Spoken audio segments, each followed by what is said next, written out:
Actualización en procesos notariales.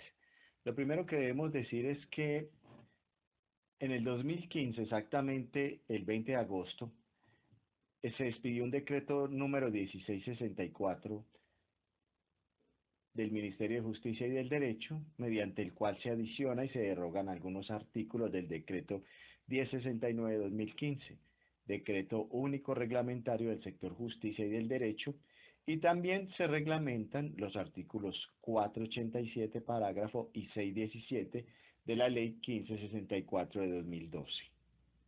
Recordemos que el decreto 1069-2015 entonces es por medio del cual se expide el decreto único reglamentario del sector justicia y del derecho. Como ya se dijo, este decreto 1664 reglamenta el artículo 487, parágrafo, que hace relación a la partición del patrimonio que en vida espontáneamente quiera efectuar una persona para adjudicar todo o parte de sus bienes, con o sin reserva de usufructo o administración.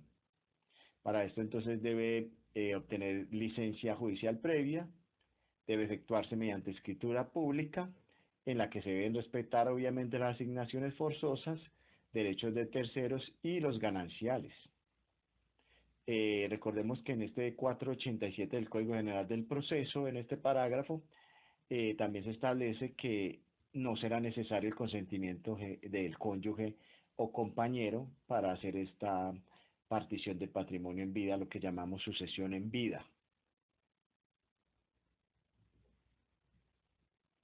Recuérdense también de una vez dentro de este Código General del Proceso, artículo 487, que los herederos, el cónyuge, el compañero permanente y los terceros que acrediten un interés legítimo podrán solicitar la rescisión de esta partición del patrimonio en vida cuando dentro de los 2 años siguientes a la fecha en que tuvieron o debieron tener conocimiento de la partición. Esta partición obviamente no requiere un proceso de sucesión. Recordemos que el artículo 487 fue traído por la Ley 1564 de 2012, lo que conocemos como Código General del Proceso, y entró en vigencia desde el 1 de octubre del 2012. ¿Sí? Entonces, además de esto, también reglamentó el artículo 617 de la Ley 1564 de 2012, Código General del Proceso. Y este artículo 617 habla de los trámites notariales, ¿sí? Recordemos que ese Código General del Proceso en dicho artículo estableció los tipos de trámites notariales. Entonces le faltaba la reglamentación y esa reglamentación entonces se vino a traer con el decreto 1664 del 20 de agosto de 2015.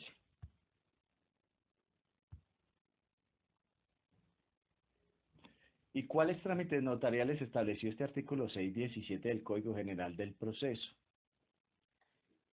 Dijo que los notarios podrán conocer y tramitar a prevención de los siguientes asuntos. 1.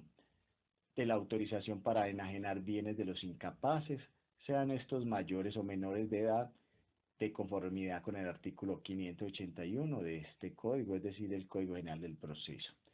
2. De la declaración de ausencia, de que trata el artículo 583 del Código General del Proceso. 3. Del inventario solemne de bienes propios de menores bajo patria potestad o mayores discapacitados en caso de matrimonio, de declaración de unión marital de hecho o declaración de sociedad patrimonial de hecho de uno de los padres, así como de la declaración de inexistencia de bienes propios del menor o del mayor discapacitado cuando fuera el caso, de conformidad con lo establecido en los artículos 169 y 170 del Código Civil. Otro de los trámites que le asigna a las notarías, la custodia del hijo menor o del mayor discapacitado y la regulación de visitas de común acuerdo. También de las declaraciones de constitución, disolución y liquidación de la sociedad patrimonial de hecho y de la existencia y cesación de efectos civiles de la unión marital de hecho entre compañeros permanentes, esto sí, de común acuerdo. Si fuere litigioso, tocará entonces demandar definitivamente ante el juez de familia. Sexto, de la declaración de bienes de la sociedad patrimonial no declarada ni liquidada que ingresan a la sociedad conyugal. Otro trámite de la cancelación de hipotecas en mayor extensión en los casos de subrogación. Otro, de la solicitud de copias sustitutivas de las primeras copias que prestan mérito ejecutivo. Otra de las competencias que le asignan a las notarías, de las correcciones de errores en los registros civiles, esto ya existía. 10. De la cancelación y sustitución voluntaria del patrimonio de familia inembargable. En todos esos 10 tipos de trámites que acabamos de escuchar, que hacen parte de este artículo 617 del Código General del Proceso, y es el sobre lo cual se reglamenta en este decreto número 1664 del 20 de agosto de 2015 del que estamos hablando. Si existieran controversias, no podrá conocer definitivamente el notario. Será entonces a través de juez, en este caso juez de familia, ¿cierto? Y también en lo civil, en lo que tenga que ver con la justicia civil. Teniendo esto claro, entonces ahora sí entremos a analizar el decreto número 1664 del 20 de agosto de 2015 en cuanto a los trámites notariales que tratan los artículos 487 parágrafo, lo que llamamos partición de bienes en vida, y 617 de la ley 1564 de 2012, que le entrega entonces competencias a las notarías en ciertos trámites. Como aspectos generales es bueno saber que las personas pueden, en ciertos casos, directamente acudir ante la notaría sin necesidad de un apoderado o abogado que los represente. También lo pueden hacer herederos reconocidos, cónyuge o compañeros sobrevivientes, así lo dispone este derecho de postulación en este decreto 1664 del 20 de agosto de 2015. También pueden existir auxiliares de la justicia en determinados trámites, como curadores, y el notario lo que debe hacer en estos casos es designar a quienes aparezcan relacionados en la lista de auxiliares de la justicia. También existen trámites de los cuales vamos a analizar que también se surten notificaciones, ¿sí? Es bueno aclarar de una vez que en este decreto de 1664 del 20 de agosto de 2015 se deja en claro que las notificaciones tendrán el mismo mecanismo dispuesto en el Código General del Proceso, en los procesos jurisdiccionales, que también lo puede hacer directamente la parte o la notaría cuando presta este servicio, o para efectos de agilizar el trámite de la notificación. Obviamente el gasto de la notificación debe ser sufragado por el interesado. ¿Cuándo lo debe hacer? Al momento de cancelar los derechos notariales, según lo establece el decreto 1664. Aunque para los que litigamos en estos temas, es obvio que en el momento en que se cause es el momento de pagar este tipo de gastos. Existen también casos de determinación anormal de los trámites. En este caso, como el desistimiento expreso o tácito, el cual se entenderá transcurridos 2 meses. Bueno, esta es una figura nueva en la cual transcurridos 2 meses a partir de la fecha en que se debe dar cumplimiento a una carga o un acto que corresponda a realizar a una de las partes y no se cumpliere, entonces el notario podrá dar desistimiento tácito a dichos trámites, ¿sí? Es una especie de desistimiento tácito, así como lo trae el Código General del Proceso, pero este mismo lo expresa el 1664 y lo establece en 2 meses, ¿sí? Para que no se confunda con el del Código General del Proceso. Tiene su propio término. La oposición y remisión al juez competente, como ya dijimos, cuando surjan controversias o existan oposiciones, el trámite que corresponda al notario se remitirá entonces al juez competente, es decir, hasta ahí llega la competencia de ese notario. Cualquier oposición que se presentare por escrito y debidamente sustentada con pruebas pertinentes, entonces harán que el juez remita dicho trámite al juez, sea de familia o en lo civil en lo pertinente.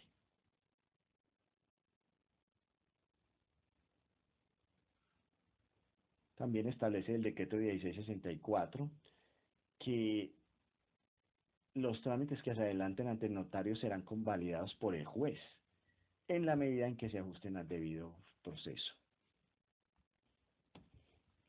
Ahora, refiriéndonos a los tipos de trámites notariales, de los cuales ya hicimos alusión en el principio, bajo el Código General del Proceso, artículo 487, tenemos entonces el primero, que se llama de la autorización notarial para enajenar bienes de los incapaces, sean estos mayores o menores de edad. Esta solicitud entonces es una solicitud que se le presenta al notario, y el trámite correspondiente a esta autorización para enajenar bienes o cuotas partes de ellos, cuya propiedad obviamente tiene que ser de menor de edad o de incapaces mayores de edad, podrá hacerse por escritura pública ante el notario, como ya vemos. ¿Quiénes deben suscribir esta escritura pública? Los padres del menor o los guardadores, según sea el caso. ¿Qué no se puede hacer en esta autorización para enajenar bienes de incapaces? Que dicha autorización recaiga o se formule para enajenar una universalidad de bienes del incapaz. ¿Qué requisitos serían de esta solicitud? Una, la designación del notario. Esto es como lo más similar a una demanda. El notario a quien se dirige, bueno, en este caso sería Bogotá, Medellín, no sé. Será competente entonces para tramitar la solicitud entonces el notario del domicilio de el incapaz, ¿cierto? Recuerde que aquí estamos hablando de un trámite donde hay de por medio un incapaz. En el mismo escrito de esta solicitud debe establecerse nombres, apellidos, identificación, edad, nacionalidad, domicilio y residencia de los solicitantes, quienes afirmarán y acreditarán la calidad en que hacen su solicitud. Obviamente no puede ser cualquiera. Nombres y apellidos, edad, domicilio, residencia del menor o del mayor incapaz, su cédula de ciudadanía, fecha, lugar de nacimiento, el número del registro civil de nacimiento, el número de la tarjeta de identidad si fuere mayor de 7 años y menor de 18 años. También debe expresar esta solicitud lo que se pretenda, identificando el bien o los bienes objeto de la enajenación con precisión y claridad. Si se trata de bien o bienes inmuebles, como lo establece el Código General del Proceso, basta con identificarlos por su ubicación, dirección, número de matrícula inmobiliaria y cédula catastral. No hay que transcribir linderos, ¿cierto? Eso ya lo sabemos, venía ya siendo corriente desde el Código de Procedimiento Civil. En este caso no se exigirá entonces, como ya vemos, la transcripción de linderos. Otros tipos de bienes pues se deben determinar por su cantidad, calidad, peso o medida, según fuera el caso. También la solicitud deberá contener una declaración expresa del valor catastral del bien o de los bienes que se pretenden, si versa sobre bienes muebles, el valor estimado de los para cuya enajenación se da inicio el trámite. También esta solicitud debe establecer las razones por las cuales se justifica la necesidad de enajenar el bien o los bienes o una cuota parte de los mismos. O sea, no basta con presentar la solicitud, sino que tiene que haber un fundamento de por qué se justifica vender ese bien. Y esta manifestación o estas razones se deben hacer de forma expresa ahí en esa solicitud, expresando cuál ha de ser la del producto de la enajenación a la que se compromete, ¿cierto? Otra de los requisitos de esta solicitud, entonces, es que se debe establecer una formulación bajo la gravedad del juramento, el cual se entiende obviamente, y así en el caso de las demandas del Código Penal del Proceso, se entenderá prestado con la presentación de la misma. Es decir, que esa solicitud firmada ya hace atención a que se está haciendo bajo la gravedad de juramento la formulación. ¿Qué hay que anexar a esa solicitud? Uno, copia del registro civil de nacimiento del menor o del incapaz mayor de edad, válido para acreditar parentesco. Si alguno de los padres fuere fallecido, se presentará la copia del registro civil de defunción respectivo. Otro anexo es la copia de la providencia mediante la cual el juez competente designó al guardador o curador con constancia de su ejecutoria, la debida posesión de aquel y cuál es su vigencia. ¿Sí? Si el bien es inmueble de tradición y libertad, entonces se debe presentar el certificado vigente. ¿Sí? El trámite entonces, bueno, el notario en este caso recibe esa solicitud con los requisitos que ya vimos.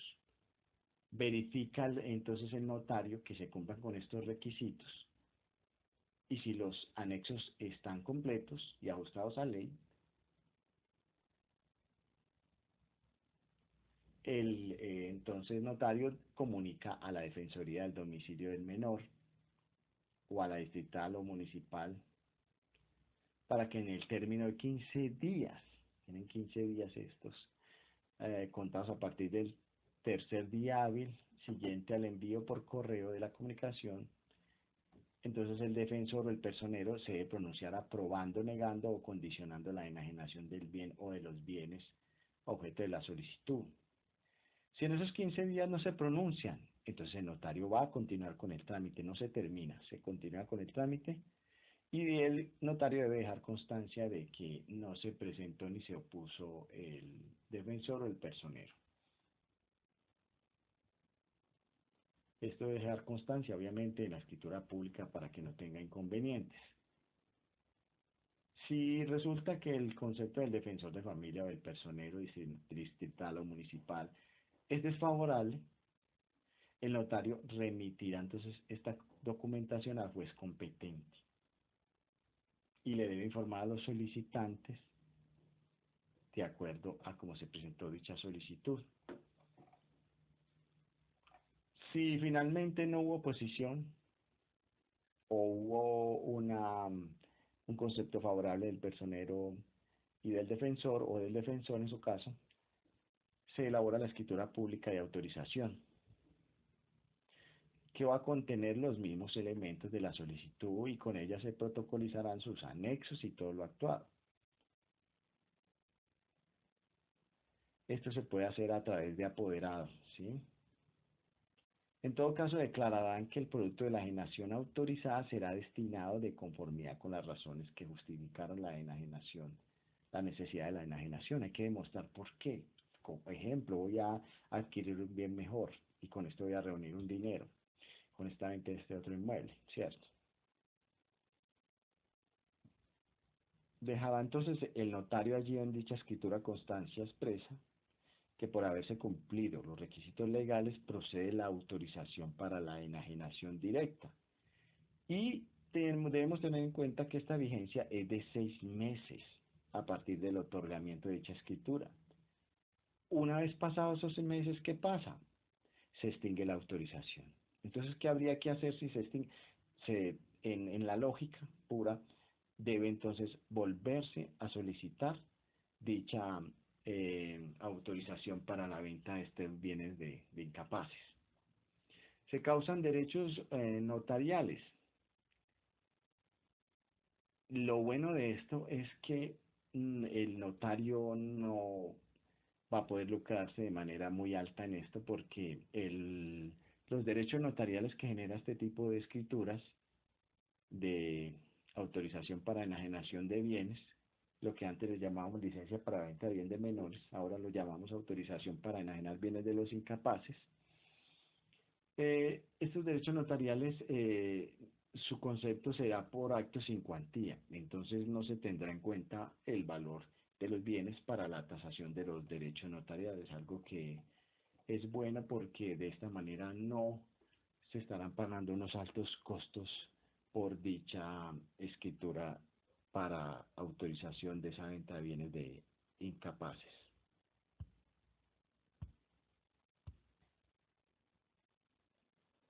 Continuando con el estudio del decreto 1664 del 20 de agosto de 2015, encontramos que por virtud de este decreto, también el notario es competente para conocer del trámite de la declaración de mera ausencia del desaparecido y del nombramiento de su administrador mientras dure la ausencia.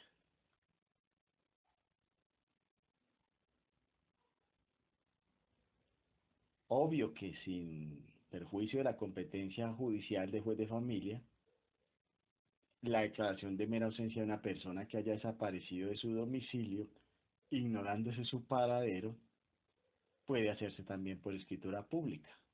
Esto es temporal si la persona aparece, ¿cierto? El trámite se adelantará obviamente en la notaría del círculo de donde corresponda el último domicilio de este desaparecido en el territorio nacional. Si este tenía varios, al del asiento principal de sus negocios. ¿Sí? Los requisitos de esto, que también es una solicitud, que es lo más parecido a una demanda, llamémosla una pequeña demanda, no con tantas formalidades, pero sí con formalidades. Dentro de estos requisitos, cualquiera que sea bien el cónyuge, el compañero permanente, quien tenga vocación hereditaria o interés legítimo con respecto al desaparecido, debe entonces acudir ante el notario, bien sea personalmente o a través de apoderado. Mire que aquí de una vez le da la opción de con o sin apoderado puede obrar el interesado en la solicitud de la declaración de ausencia. Eh, Se entiende igualmente prestado bajo juramento por la sola presentación de la solicitud. Igualmente, como requisitos de esta solicitud también se designar el notario. Ya vimos cuál es el notario competente.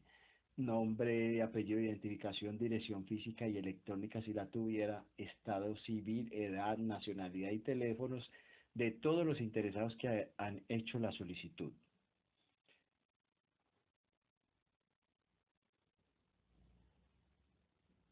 Afirmar entonces que se desconoce la asistencia de otras personas con igual o mejor derecho al que tienen los interesados.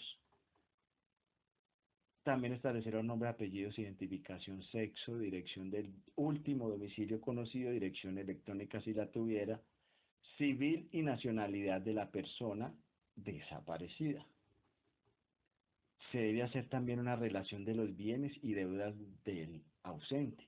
Miremos que no podemos perder de vista que todos estos requisitos hacen relación a que esta solicitud tiende a tener el efecto de una administración de los bienes que deja el desaparecido o el ausente en este caso. Por eso se exige la relación de bienes y también deudas del ausente, para que ese administrador entonces pueda dar cuenta de su manejo con los bienes y cómo asume las obligaciones del ausente. Se debe hacer entonces en esta solicitud también una relación de los hechos del desaparecimiento, la fecha, el lugar, qué sucedió, circunstancias en que fue visto la última vez el ausente. También se debe dar cuenta de que se informó a los medios utilizados para la búsqueda del desaparecido y mención de las autoridades a las que se acudieron para encontrarlo.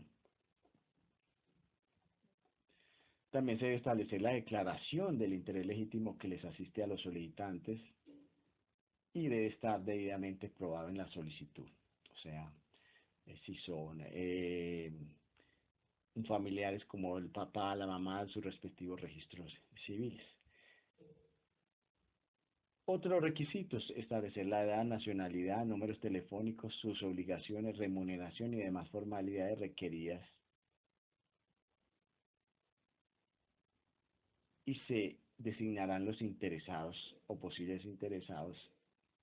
Y si existe como un acuerdo, quién será el administrador de los bienes del ausente. Si este ausente hubiera constituido poder aún o tuviera representantes legales, pues en caso de menores, estos deben establecerse debidamente y deben velar entonces por el interés del ausente durante el periodo que este no aparezca, ¿cierto? A los anexos de esta solicitud debe juntarse, pues es lo más lógico, es la copia de registro civil de nacimiento para acreditar parentesco, copia del registro civil de matrimonio con notas marginales si las hubiere, y la prueba que acredite la unión marital de hecho con el desaparecido si es que la hay, copia de la denuncia presentada ante la autoridad competente, copias de los documentos que acrediten la relación de los bienes y deudas del ausente, certificado vigente de la cédula de ciudadanía del desaparecido, el poder debidamente otorgado, ¿cierto? Cuando hay poder de por medio. Entonces ya recordamos que no es obligatorio que se obre a través de apoderado. Una prueba idónea para demostrar el interés legítimo de los solicitantes. También se exige como novedad una póliza de cumplimiento o caución a favor del ausente para ese administrador y subsidiariamente de sus causavientes. Y esta póliza de cumplimiento es igual al 20% del capital a administrar. O sea que si el capital a administrar son 100 millones, la póliza de cumplimiento es por valor de 20 millones.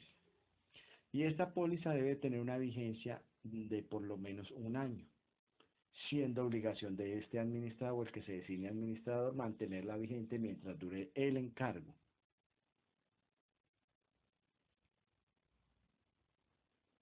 Si existe poder en el poder, todos los solicitantes deberán manifestar bajo la gravedad del juramento que desconocen el paradero y no han recibido noticias sobre el fallecimiento del desaparecido, que no saben tampoco de la existencia de otros interesados con igual o mejor derecho,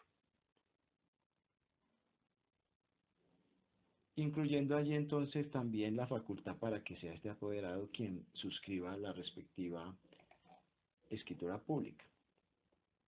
¿Cómo es el trámite entonces en este caso de declaración de ausencia? Recibida entonces la solicitud, de la cual vimos ya los requisitos, si están completos estos y sus anexos ajustados a ley, el notario deberá ordenar la fijación de un edicto por el término de 10 días hábiles en lugar público de la notaría.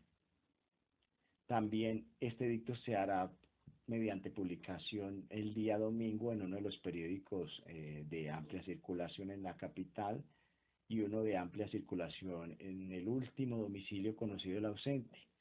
También debe hacerse esta aplicación del edicto mediante una radiodifusora con sintonía en el lugar donde desapareció y debe contener esta publicación entonces la identificación de la persona cuya declaración de ausencia se persigue, cuál fue el último lugar de su último domicilio conocido, el nombre completo de los solicitantes del trámite, la prevención de que quien tenga noticias del ausente lo informe a la notaría por medio de documento que hará parte de la actuación.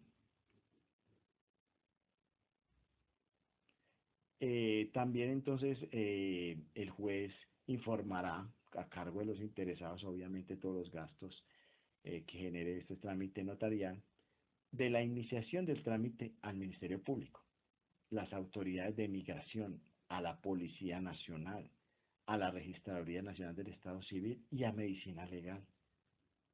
¿Sí?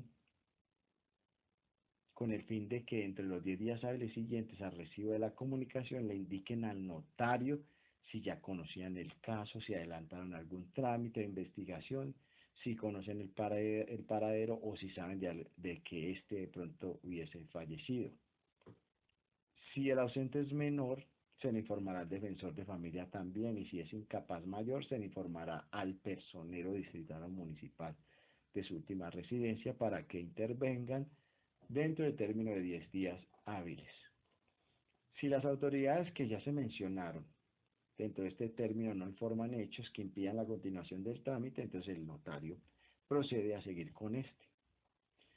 Y vencidos entonces estos 10 días hábiles, contados a partir de la fijación del edicto y su publicación, sin que se presente novedad alguna, se procederá entonces a extender la respectiva escritura pública, con la cual termina el trámite y se declara la ausencia, la mera ausencia de la persona. Como allí se designa un administrador, dentro de esas obligaciones entonces de ley, que es un mandato, debe presentar trimestralmente a los interesados o a la persona que ellos designen informes por escrito de su gestión. Igualmente lo deberá hacer al finalizar su encargo, ¿cierto? Como cualquier administrador o auxiliar de la justicia que se le encomiende este tipo de cargos. ¿Qué debe contener esa escritura pública de declaración de mera ausencia? Los mismos elementos de la solicitud que ya vimos, que el notario hizo el trámite correspondiente para determinar el paradero del ausente y que no apareció. También se dejará entonces allí constancia de la entrega de los bienes al administrador. En el mismo instrumento también se designará al administrador de los bienes del ausente, quien se señalará entonces bajo su nombre, documento de identidad, domicilio, clase de administración, que es la remuneración pactada y forma en la cual prestará la caución. Con la firma entonces por parte del administrador de esa escritura pública se entiende aceptada la gestión de este. Las normas de la administración que le aplican a este son las consagradas en el 1306 de 2009, en la ley 1306 de 2009. El administrador prestará caución para garantizar entonces los eventuales perjuicios que pueden causarse por su gestión, salvo excepciones legales. ¿Cierto? Dicha garantía entonces consistirá en una póliza bancaria la cual contempla indemnización de perjuicios morales por 200 salarios mínimos legales mensuales vigentes y materiales por el 20% de los bienes a cargo del administrador, como ya vimos.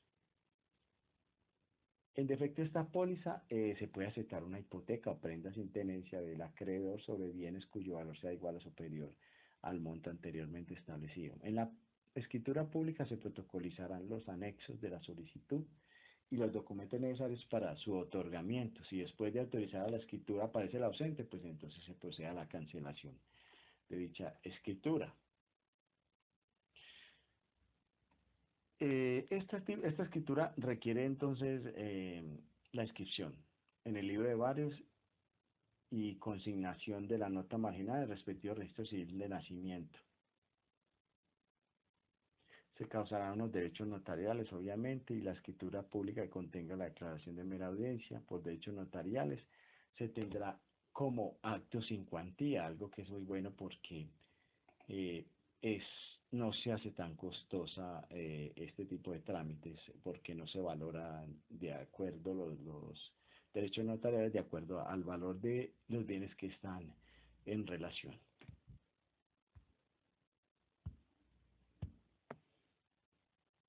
Otro de los trámites que le otorga el decreto 1664 a los notarios es del inventario solemne de bienes propios de menores bajo patria potestad o mayores discapacitados en los casos de matrimonio, declaración de unión marital de hecho o de sociedad patrimonial de hecho de uno de los padres, también como la de la declaración de inexistencia de bienes propios del menor o mayor discapacitados cuando fuera el caso.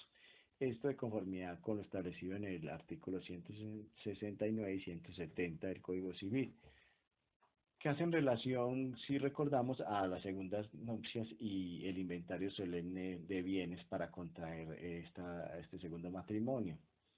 La norma del artículo 169 del Código Civil, recordemos que dice que la persona que teniendo hijos de presente matrimonio bajo su patria potestad o bajo su tutela o cautela, que quisiera volver a casarse, deberá proceder al inventario solemne de los bienes que esté administrando.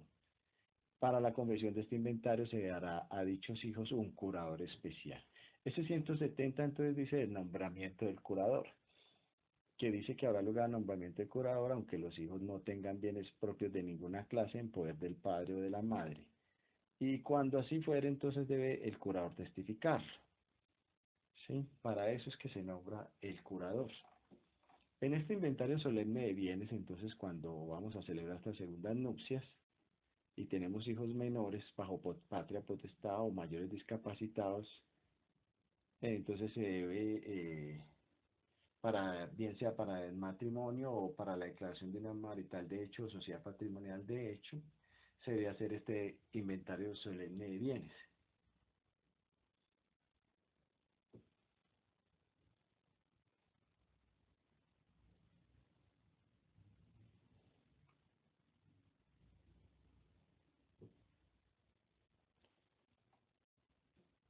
Sí, bueno, hay una excepción a este inventario solemne de bienes y es cuando el menor o mayor incapaz es hijo de esta misma pareja que pretende casarse. La unión marital de hecho o la sociedad patrimonial de hecho, bien sea lo que se vaya a declarar. Entonces, en este caso, como el hijo es común, no se requiere del inventario ni la declaración de existencia de que trata el presente artículo, ¿cierto? ¿Qué requisitos son importantes en esta solicitud? El interesado entonces debe presentar con dicha solicitud la designación del notario, obviamente, que también se entiende formulado bajo la gravedad de juramento con la presentación de la solicitud ya firmada, nombres y apellidos, documentos de identidad, lugar de nacimiento, edad, ocupación y domicilio del interesado y nombre de los hijos menores y o mayores incapaces. También una relación de bienes del menor, obviamente de eso se trata este inventario solemne, o del mayor incapaz que estén siendo administrados. Se va a indicar entonces lo mismo, lo que se pretende, identificando el bien o los bienes con precisión y claridad, si se trata de bien o bienes inmuebles, identificándolos por su ubicación, dinero, dirección, número de matrícula inmobiliaria y cédula catastral. Los demás bienes se pueden determinar por su cantidad, calidad, peso o medida y serán identificados según fuera el caso. ¿Cierto? Recordemos que de los bienes inmuebles no hay que establecer linderos extensos como constan en las escrituras públicas, basta citar el número de la escritura. También se debe hacer una declaración expresa del valor catastral del bien o los bienes inmuebles. Y si versa sobre bienes inmuebles, el valor estimado de estos bienes inventariados.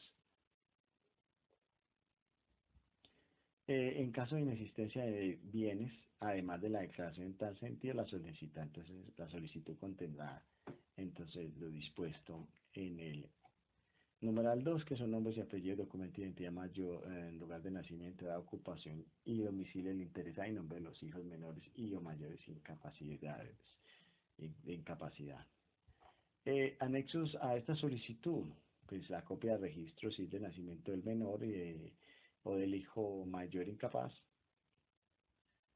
con lo cual se valida el parentesco y las respectivas notas marginales según el caso. Los documentos idóneos también para acreditar el derecho de dominio de los bienes en casa de los menores o los mayores incapaces.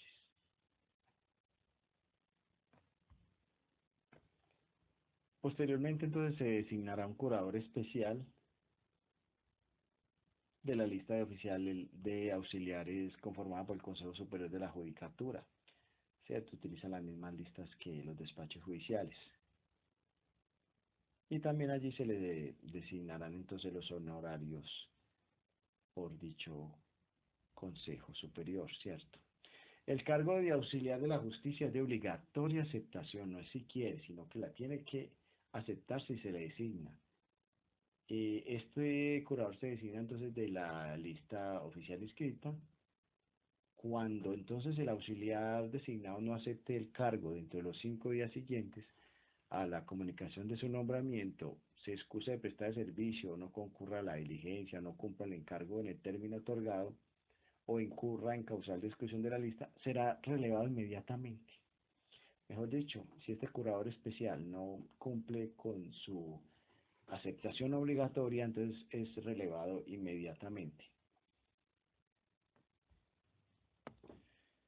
El inventario.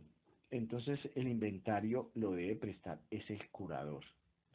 Ante dicho notario, lo debe hacer de manera personal, por escrito y bajo la gravedad del juramento que ya sabemos se entiende prestada por el hecho de la firma.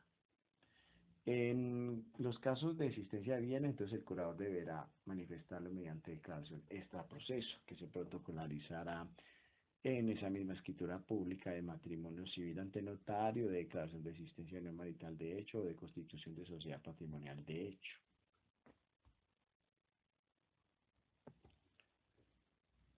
Aprobado entonces ese inventario, se expedirá la escritura pública de inventario solemne de bienes, como estamos viendo. La vigencia de ese inventario o declaración de bienes perteneciente a menores o mayores incapaces y las declaraciones de existencia de bienes tendrán una vigencia de 6 meses. O sea, sale esta escritura y tiene una vigencia de 6 meses. Si en 6 meses no se contrajeron estas nupcias, entonces si se aplaza dicho matrimonio en 8 meses a 8 meses, entonces deberá volverse a realizar esta presentación de inventario solemne. En cuanto al tema de los derechos notariales, aquí sí va la noticia. La escritura pública del inventario solemne de bienes de menores o mayores discapacitados causará derechos calculados sobre el valor de los bienes inventariados. Este no se calcula de acuerdo a datos sin cuantía, sino al valor de los bienes inventariados. ¿Sí? Para que se tenga en cuenta. Si hay bienes suntuosos, ya se sabe que los derechos notariales serán altos. Continuando con los trámites competentes que establece este decreto 1664 del 20 de agosto de 2015, encontramos la custodia del hijo menor o del mayor discapacitado y la regulación de visitas cuando esto se hace de común acuerdo.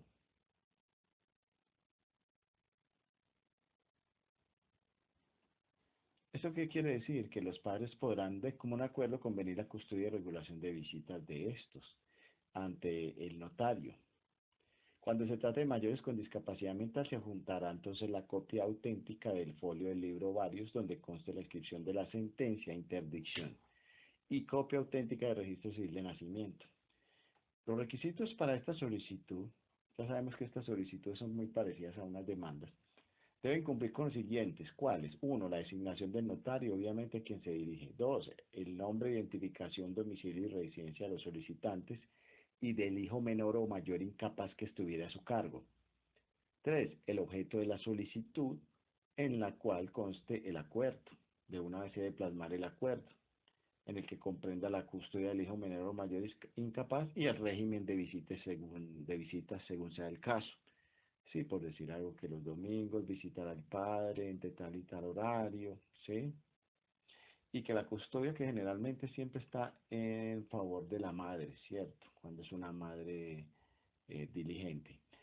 Anexos a la solicitud entonces. A esta solicitud se debe anexar copia de registro civil de nacimiento con otras marginales para acreditar parentesco de los hijos menores o mayores incapaces. No es necesario aportar este anexo cuando el registro respectivo reposa en los archivos de la notaría ante la cual se solicita el trámite. Si allá pues está de una vez el registro civil de nacimiento, pues no se necesita aportar. Otro requisito, en el evento en que en el registro civil de nacimiento no conste la condición de incapaz o de nombramiento de representante legal, se deberá aportar entonces copia de la providencia mediante la cual se declaró la interdicción y designó al representante legal con la respectiva constancia ejecutoria, ¿cierto? Entonces hay que acudir al despacho judicial donde se profirió esta interdicción para que se dé una copia de esta providencia autenticada y con la constancia de ejecutoria. Obviamente este acuerdo entonces de custodia y regulación de visitas debe constar entonces en una escritura pública, la cual entonces contendrá la síntesis de la solicitud de lo actuado, es decir, el acuerdo como tal, sobre la custodia y la regulación de las visitas. Respecto a derechos notariales, estos derechos notariales se fijan del valor para los actos sin cuantía, o sea que no tiene que ver en nada el cobro de derechos notariales respecto al valor de los bienes, si se hablara de ellos o de acuerdo en este caso al valor de cualquier cuota alimentaria, si allí se determinaba también, que es muy normal dentro de estas conciliaciones que se elevan a escritura pública.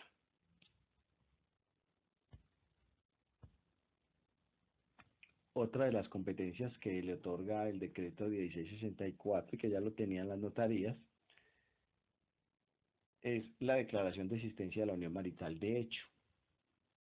Esta declaración de existencia de la unión marital de hecho debe formularse en forma conjunta por los compañeros permanentes, ¿cierto?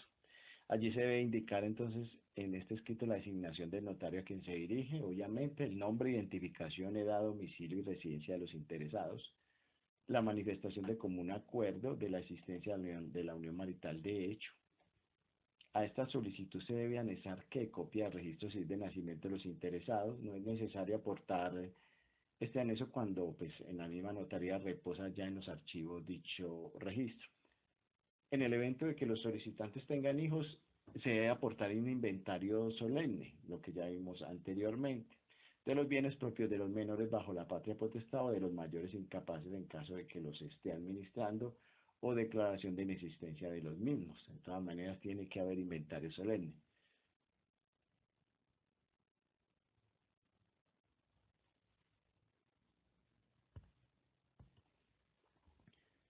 También como el notario puede declarar la existencia, también puede declarar la cesación de los efectos civiles de la unión marital de hecho. Para esto entonces, de manera conjunta, las partes deben, esto sí mediante apoderado, ¿sí? La existencia de la unión marital de hecho no requiere abogado para ser declarada, pero para declarar su existencia. Pero para la cesación de dicha unión marital de hecho sí se requiere apoderado. En la solicitud entonces de cesación de efectos civiles de la unión marital de hecho se debe indicar los nombres, apellidos, documento, identidad, edad y residencia de los compañeros permanentes. El acuerdo suscrito por los compañeros permanentes con la manifestación de voluntad de que cesen los efectos civiles de la unión marital de hecho. También se debe hacer allí la salvedad sobre cómo va a ser el cumplimiento de las obligaciones alimentarias entre ellos, si es que la habrá. Si se hubiera constituido el estado en que se encuentra la sociedad patrimonial. Si hubiera hijos menores de edad, se informará sobre su existencia. Y en este acuerdo entonces también se deben comprender los aspectos en cuanto a cómo va a ser la cuota alimentaria, la forma en que se contribuirán los padres a la crianza, a la educación y establecimiento de los mismos, precisando entonces, como ya se dijo, esa cuantía de la obligación alimentaria, indicando el lugar y forma de su cumplimiento, y también la custodia y cuidado personal de los menores y el régimen de visitas con la periodicidad de las mismas, ¿cierto?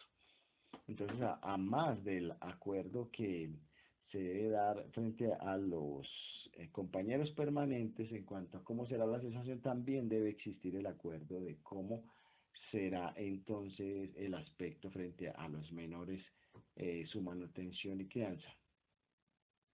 ¿Qué se debe anexar a esta solicitud de declaración de cesación de efectos civiles de la unión marital de hecho?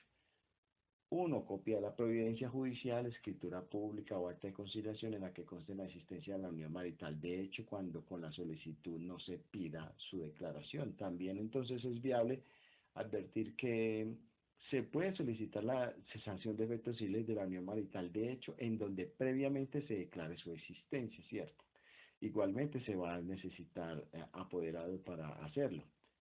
También se debe anexar copia de los registros civiles de nacimiento de los compañeros permanentes y habiendo hijos menores, también las copias de los registros civiles de nacimiento de estos menores. Un poder debidamente otorgado, incluyendo ahí, siempre hace la salvedad el decreto 1664 en que el poder que se le confiere al apoderado incluya expresamente, si así lo deciden las partes, la facultad para firmar la escritura pública correspondiente. Así entonces sería el abogado quien firma y las partes no tendrían que firmar entonces esta escritura. Debe existir un concepto previo. Si ya existe un concepto del defensor de familia, eh, entonces este concepto debe aportarse con este anexo. Si no, entonces el notario lo que debe hacer es oficiar al defensor de familia cuando hay hijos menores de edad, en donde le notificará a este defensor de familia el lugar de residencia de aquellos mediante el escrito al cual han llegado estos compañeros permanentes. Este defensor de familia debe emitir su concepto entre los 15 días siguientes a la notificación. Si en dicho plazo no llega un concepto, se dejará constancia de tal circunstancia y el notario entonces autorizará la escritura y enviará copia a costa de los interesados. Si existieran observaciones del defensor de familia, Respecto a los hijos menores de edad, se incorporarán entonces estas al acuerdo que hagan los compañeros permanentes, es decir, acatarán cualquier recomendación o sugerencia adicional que haga el defensor de familia, y si no lo hacen, entonces se entenderá que existe controversia y entonces la declaración de cesación de la unión marital de hecho entre compañeros permanentes serán de competencia del juez de familia y ahí perderá la competencia el notario. Otra de las competencias que otorga el decreto 1664 de 2015 es la declaración de constitución de sociedad patrimonial de hecho. En esta solicitud, que se debe hacer por escrito obviamente ante el notario por los interesados, se indicará la designación del notario, el nombre de identificación y de domicilio de residencia de los interesados, una manifestación de la existencia de la unión marital de hecho por un lapso no inferior a 2 años, así como la manifestación sobre la existencia o no de impedimentos para contraer matrimonio. De existir impedimento, los solicitantes deberán allegar entonces prueba que demuestre que la sociedad o sociedades conyugales anteriores han sido disueltas y liquidadas por lo menos un año antes de la fecha en que se inició la unión marital de hecho. La anterior figura es la disolución, eh, la cesación de efectos civiles de la unión marital de hecho. Esta es la declaración de constitución de sociedad patrimonial, la parte patrimonial de hecho de estos compañeros permanentes. Llama la atención en que este decreto 1664 exija, además de la disolución, la liquidación, por lo menos un año antes de la fecha en que se inició la unión marital de hecho. Esto por cuanto, como así lo ha advertido la jurisprudencia y la ley 54 del 90, que es la que regula la sociedad patrimonial de compañeros permanentes, estos establecen que la existencia de una sociedad conyugal anterior sin disolver impide de suyo el nacimiento de la sociedad patrimonial de hecho, y que una vez disuelta aquella, sin ser necesaria su liquidación, comienza a contarse el bienio necesario para que sea procedente su declaración judicial.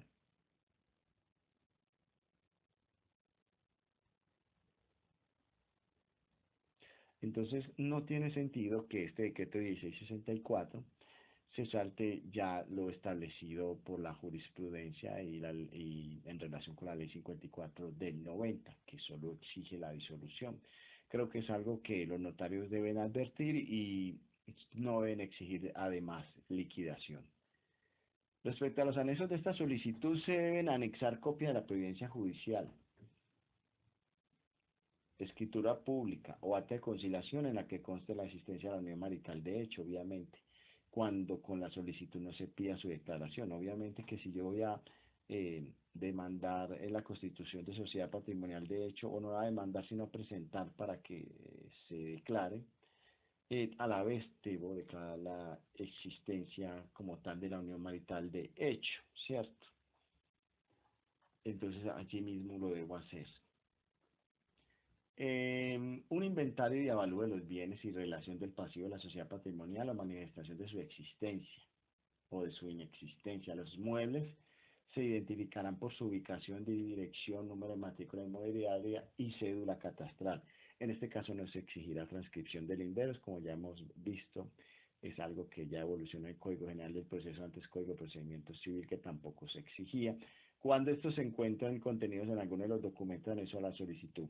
Los demás bienes se determinarán por su cantidad, calidad, peso, medida, o serán identificados según fuere el caso. Es de advertir entonces que cuando se tratan de declaraciones de unión marital de hecho, declaraciones de sociedad patrimonial de hecho, eh, que no se trate no requiere abogado, ¿cierto? No requiere un apoderado en este caso, ¿cierto? Es lo que establece la ley, ¿cierto? Y que si hay menores se debe advertir al defensor de familia para que éste presente su concepto, ¿sí? La declaración de cesación ya como tal de los efectos civiles de la unión marital de hecho sí requiere de apoderado, ¿sí? O sea, para la declaración de existencia no tienen problema en presentarse directamente sin abogado, pero para la hora de la cesación se requiere el abogado. La cesación de los efectos de la unión marital de hecho, recuerdo, entonces requiere abogado. En el caso de la disolución y liquidación de la sociedad patrimonial, de hecho, que también es otra atribución que ya existía y que en este decreto 1664 se reitera a los notarios, a competencia de los notarios. En el caso de los compañeros permanentes se debe aplicar las normas contenidas en el Código Civil, allí en el libro cuarto, título 22, capítulos 1 al 6.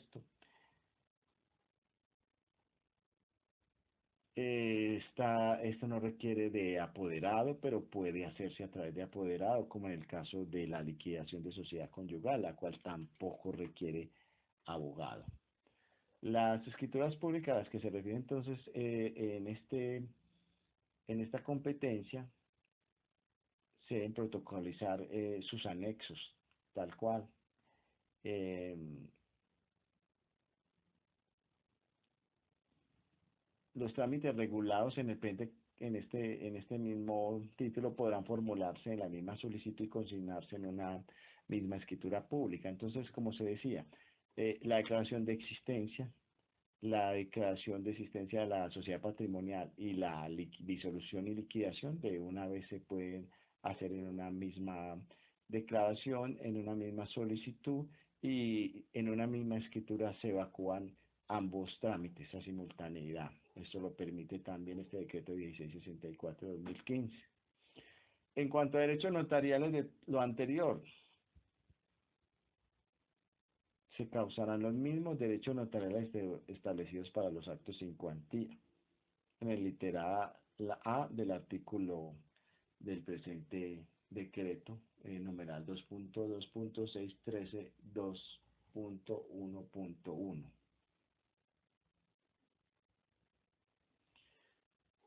¿Esto qué quiere decir?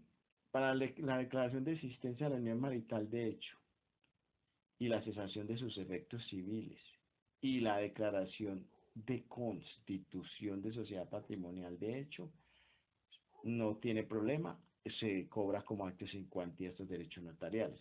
Pero cuando se trata de la disolución y liquidación de la sociedad patrimonial, al igual que en la disolución y liquidación de la sociedad conyugal, se causan los derechos de acuerdo a los bienes, al valor de los bienes que se estén liquidando. Esto sale realmente costoso para las partes, en este caso para los compañeros permanentes.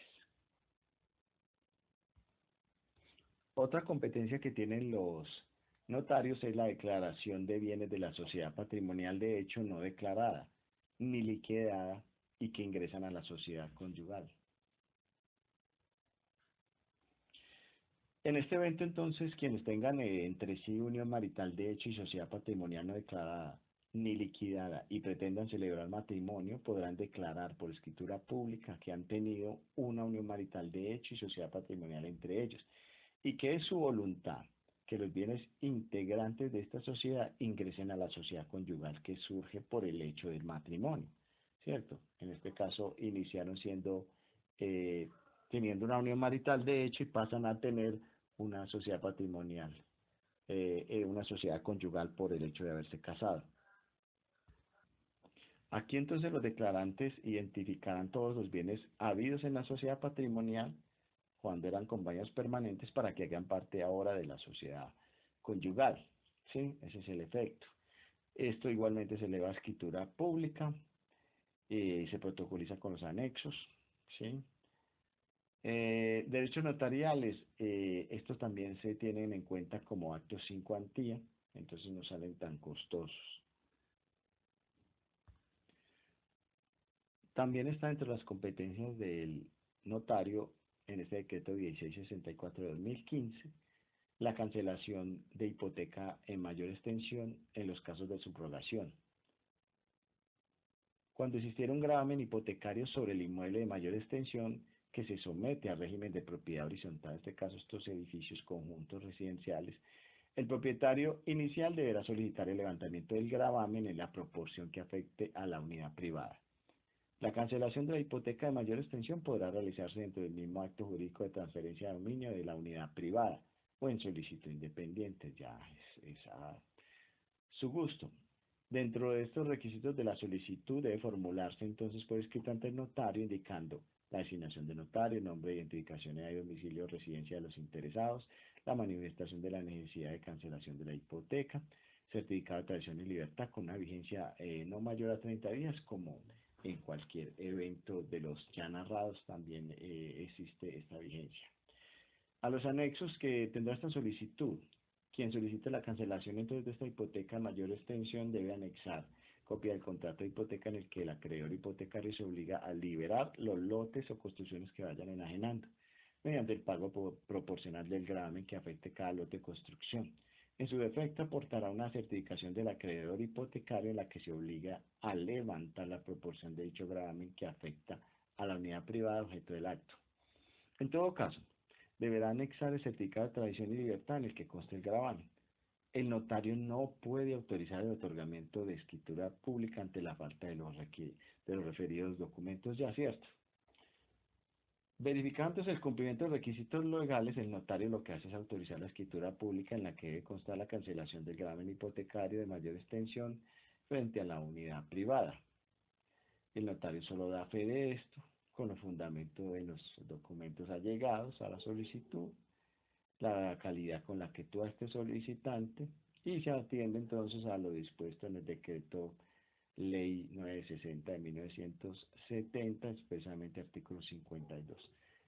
Cuando la escritura pública de cancelación se autoriza en una notaría distinta a aquella en la que se constituyó la hipoteca, el notario que autoriza la cancelación enviará por medio certificado dirigido al notario en cuyo protocolo repose la escritura de hipoteca para que éste imponga la nota de cancelación respectiva. Este certificado no requiere protocolización, pero hará parte del archivo de la notaría, salvo el certificado en el que conste la hipoteca que cancelará el interesado. La inscripción de la nota de cancelación no tendrá costo alguno para el usuario. Asimismo, expedirá certificación sobre la cancelación de hipoteca en mayor extensión con destino al registrador de instrumentos públicos a fin que proceda a cancelar la inscripción. Derechos notariales serán los correspondientes a las cancelaciones parciales otorgadas con fines de liberar las unidades de una propiedad horizontal y se liquidarán con base en el coeficiente que tenga el inmueble hipotecado en el respectivo régimen de propiedad horizontal. Es decir, aquí no hay unos derechos notariales como actos sin cuantía, lo que hace oneroso este tipo de trámites. Otro de los trámites que se le otorgan al notario en el decreto 1664 es la solicitud de copia sustitutiva de la primera que presta mérito ejecutivo, donde quien tenga un interés legítimo, ya sea por haber sido parte en relación jurídica o su beneficiario, podrá solicitar copias sustitutivas de las primeras copias que prestan mérito ejecutivo extraviadas, perdidas, hurtadas o destruidas, previos el trámite reglamentado en este capítulo. Primero entonces se debe hacer una solicitud, como una demanda, ¿cierto? En la cual contendrá la designación del notario al que se dirige, nombre, apellido, identificación y domicilio o residencia del solicitante, número y fecha de expedición de la escritura pública, indicación del interés legítimo que le asiste para la presentación de la solicitud, una afirmación acerca del extravío, pérdida, hurto o destrucción de la copia que presta mérito ejecutivo que se entenderá afectada bajo la gravedad del juramento, la indicación además que la obligación no se ha extinguido o solo se extingue en la parte en que se indique. Y una afirmación bajo juramento que si la copia perdida, hurtada o destruida aparece, se obliga a no usarla y a entregarla al notario para que agregue nota de su invalidación. Llama la atención aquí que no se exige una denuncia ni una declaración extrajuicio como anexo a la solicitud para obtener copia sustitutiva de la primera que presta mérito ejecutivo. El trámite, el notario entonces una vez verifique el interés legítimo del solicitante y en el caso de no existir controversia, expedirá copia auténtica de la escritura con la anotación de sustitutiva de la primera copia que presta mérito ejecutivo y el nombre del interesado en favor de quien se expida. En este caso, la expedición de la copia auténtica de la escritura generará derechos notariales de acuerdo al valor de lo que se establece dentro de dicho título ejecutivo, ¿cierto? Entonces, no es un acto sin cuantía tampoco, lo que hace oneroso este tipo de trámites. También se le atribuye como competencia del decreto 1664 de 2015 al notario las correcciones de errores en los registros civiles. Esto siempre lo ha tenido, ¿cierto? Siempre. Podrán solicitar entonces que, para que se corrijan los errores que consten en los registros civiles las personas a las que directamente por medio de sus representantes legales o sus herederos sin perjuicio de lo dispuesto en esta sección. En la sección 9, este que sería subsección 9 del decreto 1664 de 2015. ¿Qué es importante aquí? Se debe elevar igualmente una solicitud. Todos estos trámites que hemos nombrado, todos requieren de una demandita, una solicitud, donde consta que la designación del notario a quien se dirija, nombre, identificación y domicilio o residencia de los solicitantes, la identificación del registro cuya corrección se solicita, el objeto de la corrección y las razones en que se fundamenta esta corrección. Se debe anexar copia de registro civil, objeto de la solicitud de corrección, salvo que, como ya hemos visto en todos estos trámites, su original repose en la notaría donde se está tramitando la actuación. Otro anexo sería los documentos que fundamenten la corrección. El trámite entonces de esta corrección, ¿cuál sería? Una vez se verifica el cumplimiento de los requisitos que ya narramos y de no existir controversia, el notario corregirá el error mecanográfico, ortográfico o aquel que se establezca con la comparación del documento antecedente con la sola lectura del folio mediante apertura de uno nuevo donde se consignarán los datos correctos, o sea, se hace un nuevo folio de registro. Los folios llevarán notas de recíproca referencia. Los errores en la inscripción distintos de los mencionados en el inciso anterior se corregirán entonces por escritura pública en la que se expresará al otorgante las razones de la corrección y protocolizará entonces los documentos que fundamenten su solicitud. Si la escritura pública se otorgara entonces en una notaría u oficina diferente en la cual reposa el registro civil objeto de la corrección, el notario respectivo procederá a expedir a costa del interesado copia de la escritura con destino al funcionario competente de registro civil para que se haga la correspondiente sustitución del folio. En cuanto a derechos notariales, la corrección de errores mecanográficos, ortográficos y aquellos que establezcan con la comparación del documento antecedente con la sola lectura del folio no causará derecho notarial alguno. La escritura pública para corrección de errores distintos de los enunciados, entonces, causará la tarifa fijada en este sería un acto sin cuantía, ¿cierto? Entonces, es importante advertir que entonces esta corrección de errores mecanográficos y ortográficos no tienen un costo notarial. Es lo único que se salva respecto a un cobro notarial. También entonces el decreto 1664 de 2015 establece una atribución a esto, es una competencia que es la cancelación y sustitución voluntaria del patrimonio familiar inembargable. Los notarios entonces podrán sustituir o cancelar mediante escritura pública el patrimonio de familia constituido sobre un inmueble para la cual entonces debe respetar lo establecido en el decreto ley 19 de 2012, artículos 84 a 88. Los derechos notariales, estos se tomarán como actos sin cuantía.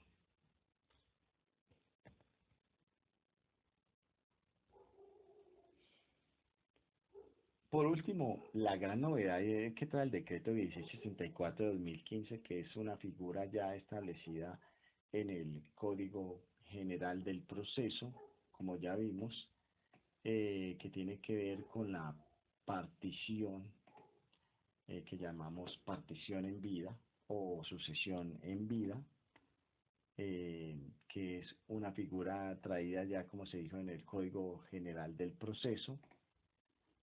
Eh, en esta, entonces, este trámite consiste en una solicitud inicial de partición del patrimonio que espontáneamente quiere efectuar una persona, con el ánimo de que adjudicar todo o parte de sus bienes. Aquí no es solo uno, dos, tres bienes, no, puede ser la universalidad de bienes, con o sin reserva de usufructo. También puede constituir un usufructo. O administración. Esto se debe hacer entonces mediante escritura pública, previa licencia judicial tramitada conforme a las normas del Código General del Proceso para los procesos de jurisdicción voluntaria, respetando así entonces las asignaciones forzosas, los derechos de terceros y los gananciales. ¿Sí? Aquí no se puede saltar entonces las reglas de la sucesión y de la sociedad conyugal. También podemos incluir las reglas de la sociedad patrimonial de compañeros permanentes. Eh, a esta solicitud se debe entonces designar el notario al que se dirige, el nombre de identificación, domicilio, residencia de los solicitantes y el objeto de la solicitud. ¿Qué anexos debe traer entonces esta solicitud de partición de patrimonio en vida?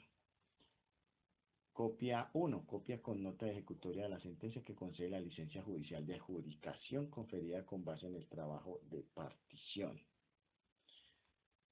¿Esto qué quiere decir? Que existe previamente un trámite judicial antes de yo acudir al notario a que protocolice esta partición de patrimonio en vida. ¿Sí? Por esto es que debo traer como anexo una nota ejecutoria de la sentencia que conceda la licencia judicial.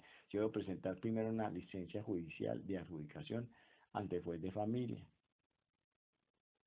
Una vez lo tengo, entonces lo presento como anexo de la solicitud. También debo anexar a esta solicitud la partición o adjudicación aprobada por el juez. ¿Sí? En este caso, lo que viene haciendo el notario es protocolizando esa partición de bienes en vida. ¿Dónde se debe hacer? La competencia del notario será el domicilio del adjudicante, o sea, aquella persona que está repartiendo los bienes. Y obvio, ojo, los derechos notariales por el trámite se causarán y de igual manera que los señalados para la liquidación de herencia por causa de muerte, o sea, igual a los de la sucesión. Y esto quiere decir que son unos gastos cuantiosos cuando hay bienes de verdad valiosos. Recordemos que el artículo 487 del Código General del Proceso, en su parágrafo, permite la partición del patrimonio en vida, que quiera hacer una persona para adjudicar todo o parte de sus bienes con o sin reserva de usufructo o administración. Y establece allí esta norma del Código General del Proceso 487, que previamente se debe obtener licencia judicial. Y ya ahí sí, efectuarse esta partición en vida, protocolizarse en escritura pública, en donde igualmente se deben respetar las asignaciones forzosas, los derechos de terceros y los gananciales. Cuando hablamos de gananciales, sociedad patrimonial de compañeros y sociedad conyugal. Y que no es necesario el consentimiento del cónyuge o compañero para hacer esta partición en vida. De esta manera, entonces, damos por concluida la actualización respecto del decreto 1664 del 20 de agosto de 2015 en cuanto a las competencias notariales en los trámites ya analizados.